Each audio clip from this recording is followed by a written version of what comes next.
భూమి పోలీస్ స్టేషన్కి వెళ్తుంది. అయితే నైనితో మాట్లాడుతుంది. అప్పుడు నైని అంటుంది, నువ్వు అసలు శరత్ చంద్ర వాళ్ళ కూతురువేనా? నువ్వు ఆ హంతకుడిని సపోర్ట్ చేస్తూ ఇక్కడికి వచ్చావేంటి అని అంటుంది. అప్పుడు భూమి అంటుంది, మర్యాదగా మాట్లాడండి అని అంటుంది. అప్పుడు నైని అంటది, మర్యాద నిజాయితీకి ఇస్తాను, అంతేగాని మీలాంటి అబద్ధాలు ఆడే వాళ్ళకి కాదు. ఒక హంతకుడిని సపోర్ట్ చేయడానికి వచ్చావు, నిన్ను మర్యాద మంచినీళ్ళు ఇవ్వను అని అంటూ ఉంటుంది. అప్పుడు భూమి అంటది, ఒక ప్రియురాలిగా కాదు, ఒక మనిషిగా మాట్లాడుతున్నాను.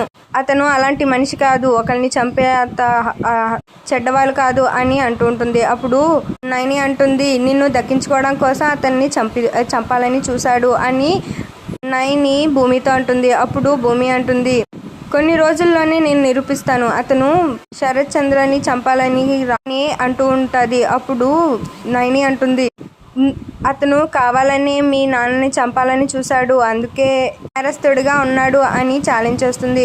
అయితే భూమి కూడా ఛాలెంజ్ చేస్తుంది, మీరు మీ తప్పుని తెలుసుకొని మమ్మల్ని క్షమాపణ అడిగే రోజు వస్తుంది అని ఛాలెంజ్ చేస్తుంది. లైక్ చేసి